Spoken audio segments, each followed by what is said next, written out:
do you all follow certain rules of the road and some you deem as optional? Oh, plus I want to share with you some unique road laws I found out recently. And the reason I'm talking about it is my wife and I recently have been taking out my daughter for her driver's test or driving knowledge, that stuff. She just got her permit. In Maryland, you have to be 9 months before you can get your permit. And one of the things with the permit is that you have to do at least 50 hours of riding with your parents or a parent or whatever. And then another thing you have to do, you actually have to physically take driver's ed, which in the state of Maryland, it's 30 hours of classroom, and then you have 6 hours of driver instructor time. Real similar to the MSF class. But what I'm finding very difficult is when I'm out with her, when I'm taking her out, and I usually take her out in my pickup truck, which is actually a good way of teaching her because it's a little bit harder to learn a big truck than a little small car. And out here we have a lot of country roads, so even though I'm on a straight shot right now, most of the roads I take her to, lots of curves and stuff, so it's a great way to learn. It's not just like a straight highway. So anyway, finding it really difficult to teach her right from wrong on a couple things. So let me give you an example. So there are certain things, the rules of the road that I always follow. I always put a seatbelt on. I think 99% of the people do. And like another one I was explaining to her, when an emergency vehicle passes or, on either on the left or right, you pull over. Of course, you do get some dick that normally doesn't push over, and, that happens, but most people do pull over. But there's certain things that I struggle with. For instance, speed limit.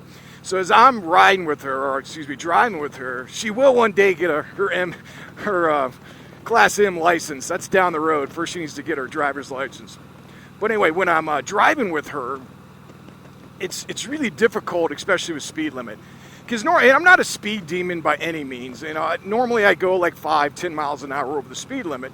Most people do. And you're not going to find a ton of people that go the exact speed limit. There are some, but most people don't.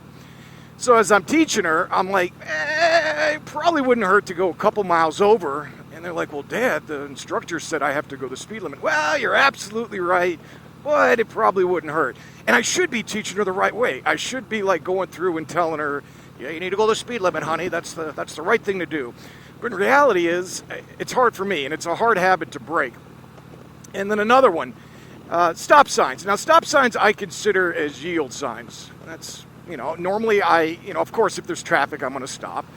But if normally, I'd say probably 80% of the time I come up to a stop sign, it becomes a rolling stop sign. It happened the other day. I was out with her, and we came up to a stop sign. I just went right through it, and she said, you just failed the driver's test. I'm like, well, what are you talking about? Well, you just rolled right through the stop. She's absolutely right.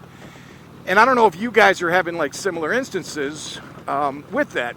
So I had to go to this orientation with this driver's ed. So the first time that I have the class, my wife and I, one of us had to go. I ended up going. It was like a 3-hour class. And the first thing, this is a trip, the first thing this guy says, instructor, and he was a really kick-ass instructor. This guy knows what he's talking about. He's been doing it for years. He's like some master certified dude. He says in the first 5 minutes, he looks at all the students and he says, whatever your parents are telling you, don't listen to them. They're teaching you wrong. They all laughed, and I'm like, what the hell is this dude talking about? I've been teaching her right. And obviously with the exception of the speed limit and stop signs. But for the most part, he's actually right. And some of the things that I have been teaching my daughter, and I never even thought about this. I'm not super old. I'm in my 40s, but I haven't taken a driving test, almost 25 years. And so things have changed a little bit. So as I'm driving with her, I'm like, okay, you got to keep your hands on the 10 and 2, on the steering wheel, like a clock. And this is before we went into that orientation, and before this dude absolutely corrected me. Well, that's changed a little bit since last time I took a test. You know why? Airbags. So if you keep your hands on the 10 and 2, and obviously if your airbag deploys off, your hand's going to go whack right in your head, and it would hurt it just a tad. So now they teach you 5 and 8. So 5 o'clock and 8 o'clock, or 3 and 9. Now I'm more of a 12 o'clock guy. Sometimes I do 6, but when I'm driving, I usually just keep one hand on the steering wheel. But next time you're in a car, get in the 5 and 8. So in other words, put your hands on there, your elbows are stuck in, it's uncomfortable. It's not natural. But for them, it's probably pretty easy because they don't know any better. But for someone that's been driving for many years, and that's all I've ever done, well, I'm more of a 12 and 6 guy, but for the 10 and 2, you get the point. And then some of these things that I learned just in this 3-hour class was wild, and I'm going to share them with you. So did you know, and actually I don't know if this is a federal law, I know it's a law in Texas, and I'll explain it to you in a second, that your parking brake, it's not called an emergency brake, but it's called a parking brake. Every time you park, regardless of where it is, it's a law that you actually have to put your parking brake on. Who knew? And in Texas, I guess the dude was telling us that, I think 6 or 7 months ago, you know, some small town deputy went through, and of course they needed to make money, and he went through to like one of those strip malls and ticketed like 7 or 8 people in a row just because none of them had their parking brake on when they were inside shopping. I mean, they can't do anything about it. It's kind of a douchebag move, but still, it's a law. And stop signs. Here's one that I did not know. So with stops, obviously my daughter knows because she corrected me. When you come up to a stop sign, like we just passed one right now, when you come up to a stop sign, you don't stop right at the sign. You know, most people, you know, the stop sign's usually like 3 or 4 feet away from the actual intersection. If you stop at the stop sign and then you physically stop and then you roll forward, that's actually a moving infraction. You actually have to stop right at the intersection, so you don't have to stop right at the sign. I did not know that. So, and then there's another one, failed. So I would fail this driver's test right away if I got it and took it today. And then when you stop at a stop sign, you actually have to wait 3 seconds. So count it out. 1, 2, 3. That's cringeworthy, man. I mean, because like I go right through these things, but you actually have to wait 3 seconds before you make a left or you make a right. Here's another one, turn signals.